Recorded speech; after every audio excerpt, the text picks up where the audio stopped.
இயேசுவில் எனது அன்பிற்குரியவர்களே, உங்களுக்கு என்னுடைய இதயம் கனிந்த வாழ்த்துக்கள். வணக்கம். அன்பானவர்களே, இன்றைய சிந்தனைக்கென்று நமக்கு கொடுக்கப்பட்டுள்ள நற்செய்தி பகுதி மத்தேயு நற்செய்தி 7வது அதிகாரம் 15 20 முடிய. இயேசு தம் சீடரை நோக்கி கூறியது: போலி இறைவாக்கினரை குறித்து எச்சரிக்கையாயிருங்கள். ஆட்டுத்தோலை போர்த்தி கொண்டு உங்களிடம் வருகின்றனர். உள்ளேயோ அவர்கள் கொள்ளையிட்டு தின்னும் ஓநாய்கள். அவர்களின் செயல்களை கொண்டே அவர்கள் யாரென்று அறிந்து கொள்வீர்கள். அன்பானவர்களே, இன்றைக்கு நிறைய பேர் பணம் சம்பாதிப்பதற்காக பைபிளை எடுத்திருக்கிறார்கள். நிறைய பேர் புகழ் பெற வேண்டும் என்பதற்காக பைபிளை எடுத்திருக்கிறார்கள். இயேசு அறிவிக்கப்பட வேண்டும், இயேசுவை மற்ற மக்கள் பற்றி கொள்ள நம்பிக்கை கொள்ள வேண்டும் என்ற குறிக்கோள் இல்லை. காரணம் என்ன? அப்படி போதிப்பவர்களுடைய வாழ்க்கையை பார்த்தால் நமக்கு தெரிகிறது.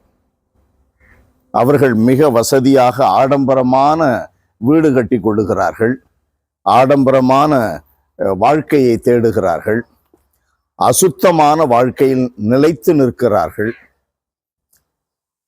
இப்படிப்பட்ட எதிர்சாட்சியாக வாழுகின்றவர்கள் போலி இறைவாக்கினர்கள் தானே. பைபிளை எடுப்பது எதற்காக?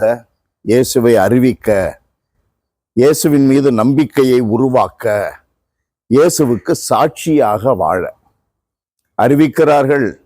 ஒருவேளை அவர்கள் அறிவிப்பதிலிருந்து பலர் நம்பிக்கைக்கும் கூட வருகிறார்கள். ஆனால் அவர்கள் வாழ்க்கை அத்தனையும் சிதைத்து போடுகிற அளவிற்கு போலியாக வெளி வேடத்தனமாக இருக்கிறது.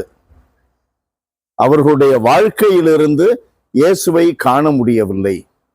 அவர்களுடைய மறைவான வாழ்க்கை நமக்கு மிக அசுத்தமாக இருக்கிறது, கடவுளுக்கு ஒவ்வாத வாழ்க்கையாக இருக்கிறது, கடவுளுக்கு எதிரானதாய் இருக்கிறது.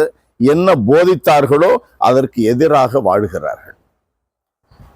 இந்த கேட்டகரியில நம்ம ஒவ்வொருத்தரையும் தராசில் வைத்து, நானும் நீங்களும் நம் ஒவ்வொருவரையும் தராசில் வைத்து எடை போட்டு பார்க்க வேண்டும்.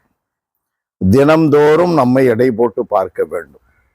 நம்முடைய வாழ்க்கையில் நாம் சாட்சியாக இருக்கிறோமா அல்லது இயேசுவுக்கு எதிர் சாட்சியாக இருக்கிறோமா? சுயநலத்தை தேடுகிறோமா அல்லது பிறர் நலம் தேடுகிறோமா?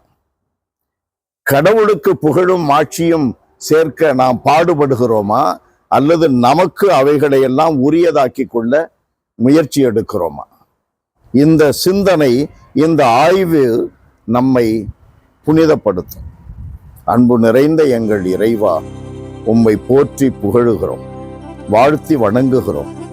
ஆண்டவரே, நீர் குறிப்பிடுகின்ற போலி இறைவாக்கினர்கள் என்ற நிலையில் நாங்கள் யாரும் இருந்திடாதபடிக்கு எங்களுக்கு எச்சரிக்கை நிறைந்த வாழ்வை தொடர்ந்து கொடுப்பீராக. மிகுந்த கவனத்தோடு சாத்தான் யாரை விழுங்கலாம் என்று வாசப்படியிலேயே காத்து இருக்கிறானே, அவனிடம் நாங்கள் சிக்கிக் கொள்ளாதபடி எப்போதும் உம்மை கண்முன் வைத்து உம்மை நோக்கியே நாங்கள் பயணிக்க எங்களுக்கு அருள்தாரும். இயேசுவின் நாமத்தில் ஜெபிக்கிறோம் பிதாவே. ஆமென், ஆமென்.